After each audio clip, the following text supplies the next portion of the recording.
La noche en la carretera siempre me ha puesto nerviosa, pero esa noche el aire tenía un espesor distinto, como si cada metro de asfalto estuviera reteniendo el aliento.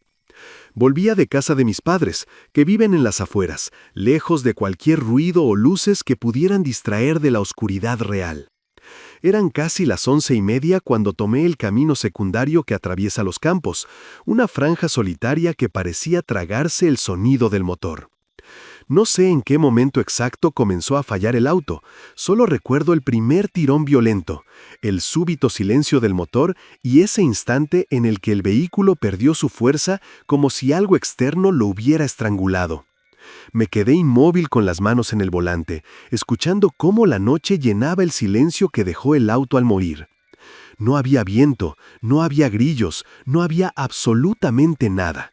Solo ese vacío inmenso que hace que uno se dé cuenta de que está completamente sola. Intenté encenderlo otra vez, 1, 2, 3 veces, pero la llave giraba sin resistencia, sin vida. Al final solté un suspiro tembloroso y apoyé la cabeza en el respaldo, intentando convencerme de que todo era un simple desperfecto, algo tonto, algo mecánico. Pero mientras lo hacía, un escalofrío frío y lento me recorrió la columna, una sensación primitiva, visceral, que no nacía de la razón sino de algo mucho más antiguo. Algo que me obligó a levantar la vista hacia el parabrisas sin saber exactamente por qué. Fue allí cuando lo vi. A unos 30 metros, parado al borde del camino, inmóvil como un poste mal colocado, estaba él, el hombre que ríe. Vestido de manera impecable, como quien sale de una cena elegante, camisa oscura, saco delgado, postura tensa, casi ceremonial. Pero lo peor era la sonrisa. Esa sonrisa absurda, demasiado amplia, tan fija que parecía tensar la piel de sus mejillas hasta un límite peligroso. No se movía, no respiraba, no inclinaba la cabeza, solo estaba allí, observándome con una fascinación enfermiza que casi podía sentirse como un dedo frío recorriéndome el cuello. Por un instante pensé que tal vez era un borracho, un hombre perdido, alguien que necesitaba ayuda. Pero algo en su cuerpo, en la forma exacta en que sus brazos colgaban, en la manera en que sus pies parecían demasiado rectos, demasiado estáticos, me dijo que aquello no era normal, que no pertenecía a ese camino, ni a esa noche, ni a nada que pudiera explicarse sin quebrar un poco la realidad. Saqué el teléfono con manos temblorosas y llamé a mi esposo. Me costó mantener la voz firme, pero al escucharlo responder su nombre, supe que estaba más asustada de lo que quería admitir. Le conté la versión más simple, que el auto se había detenido y que necesitaba que viniera por mí. Omití la parte en la que un hombre sonriente y perfectamente inmóvil me observaba desde la penumbra, como si acabara de encontrar un juguete nuevo. Mi esposo dijo que salía de inmediato, que no tardaría más de 15 minutos. Le respondí que estaría bien, que esperaría dentro del auto, que cerraría las puertas. Pero mientras hablábamos, lo noté, lo percibí, como si la temperatura bajara de golpe, como si el espacio entre nosotros se encogiera. El hombre que ríe ya no estaba a 30 metros, estaba más cerca, mucho más cerca. Lo vi de reojo al colgar la llamada. Ya no había distancia ni penumbra que suavizara su presencia. Estaba a unos 10 metros, iluminado por los faros apagados del auto, como si hubiera dado pasos largos, exagerados, antinaturales, sin hacer un solo ruido. Su sonrisa seguía allí, clavada como un tajo, como si no tuviera labios, solo una abertura demasiado grande. No pude evitar tensar los dedos sobre el volante. Mi corazón golpeaba tan fuerte que sentía que en cualquier momento iba a traicionarme y romper el silencio con un latido audible, un latido que quizá lo llamaría aún más. Cerré los seguros del auto con un clic seco que sonó demasiado fuerte, demasiado final. No sabía cuánto tiempo debía pasar. No sabía si él podía moverse rápido, si podía llegar hasta mí en un parpadeo, si podía doblar la articulación de sus piernas para saltar, para arrastrarse, para abrir la puerta con esos dedos en los que no quería pensar. Lo único que sabía era que sus ojos no se apartaban de mí, aunque no sabía realmente si eran sus ojos los que miraban. Era esa sonrisa, siempre esa sonrisa, como si fuera la única parte viva de su rostro. Y entonces dio el primer paso hacia mí, una zancada larga, imposible, casi flotante, como si la gravedad fuera un acuerdo opcional para él. Su cuerpo parecía moverse en segmentos, no en un flujo natural, como si cada paso fuera una decisión independiente del anterior. No doblaba del todo las rodillas, no balanceaba los brazos, solo avanzaba con esa cadencia rota que hacía que mi mente intentara, inútilmente, encajar aquello dentro de lo humano. No lo era, no había forma de que lo fuera. Mi respiración se cortó en seco. No podía mirar directamente su cara. Cada vez que lo intentaba, algo en mi cabeza se tensaba, como si mis propios pensamientos retrocedieran ante su sonrisa, como si mi lógica se partiera alrededor de esa boca demasiado grande, demasiado fija. Me obligué a mirar sus piernas, a seguir el movimiento de sus pies, a enfocarme en lo que pudiera entender. Pero tampoco ayudó. Avanzaba con una extraña suavidad que no coincidía con su postura rígida, como si sus pasos fueran sombras, no golpes sobre el asfalto. Instintivamente presioné el botón de encendido del auto. Nada. Intenté de nuevo. Nada. El silencio del motor muerto era como un vacío que él llenaba con su cercanía. Para entonces ya estaba a unos 6 metros. Su sonrisa seguía exactamente igual, como si estuviera tallada en su piel.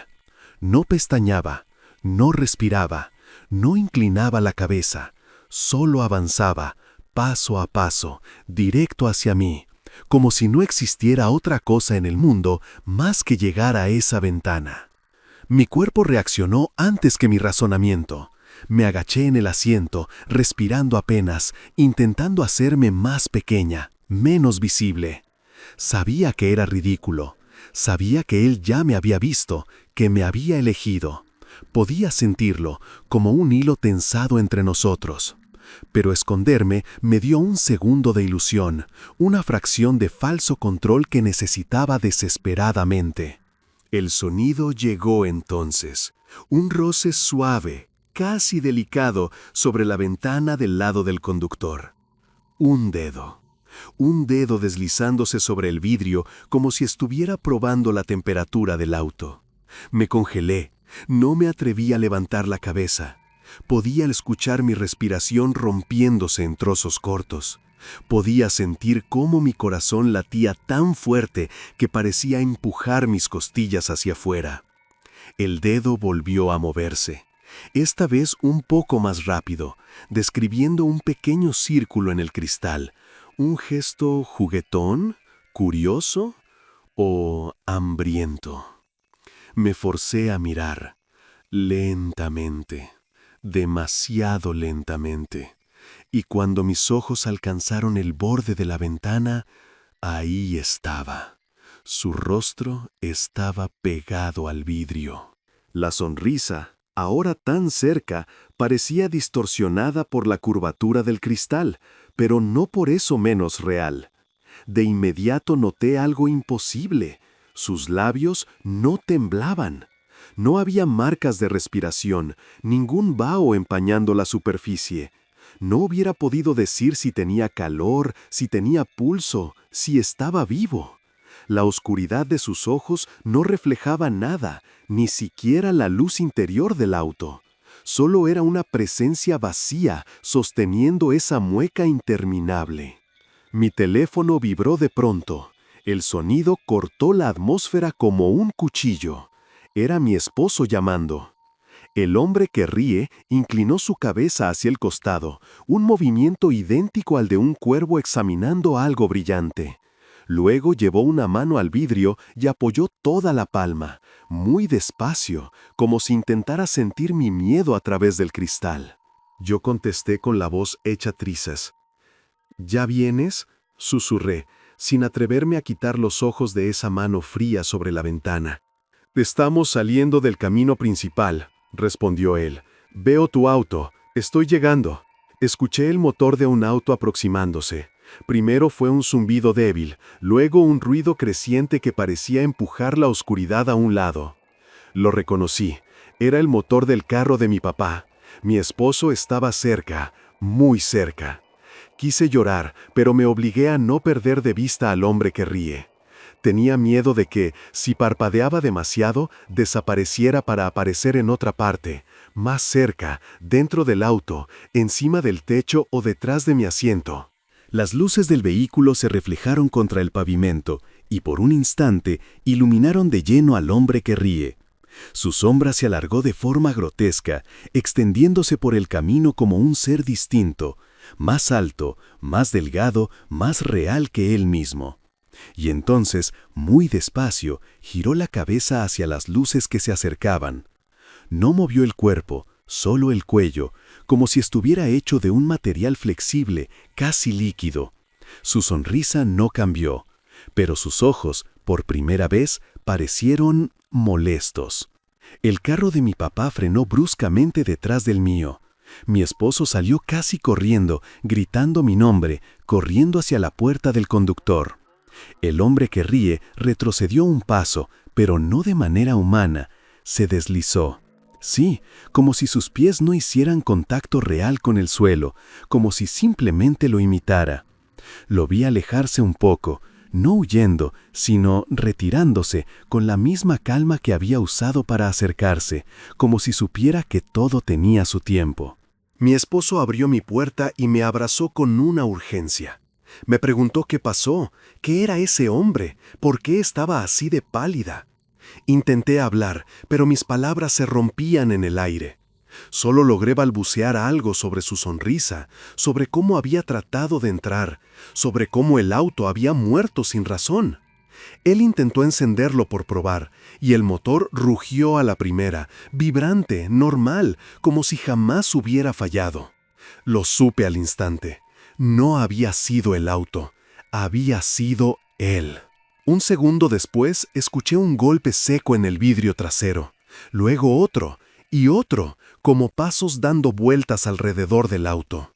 Entonces grité, ¡acelera! Y lo hizo. El auto saltó hacia adelante mientras una sombra alargada golpeaba el vidrio trasero, la sonrisa todavía visible entre la oscuridad, iluminada por un parpadeo de los faros. No nos detuvimos hasta llegar a casa. Entré corriendo, con el corazón aún vibrando en mi garganta. Cerré la puerta, 3 cerrojos, una cadena. Me apoyé en la madera, temblando, respirando. Y entonces lo sentí. Ese silencio, esa presión en el aire. Miré por la mirilla.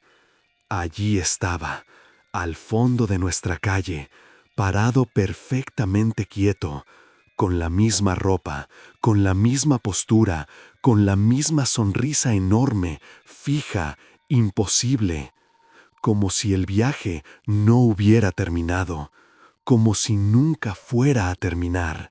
Si esta historia te dejó con esa sensación incómoda en el pecho, como si algo aún estuviera ahí afuera observándote desde la oscuridad, te invito a suscribirte al canal. Deja tu like si te gustó y cuéntame en los comentarios qué habrías hecho tú en esa carretera silenciosa, con una sonrisa imposible acercándose paso a paso. Tu apoyo mantiene viva esta sombra y permite que sigamos contando lo que nunca debería contarse.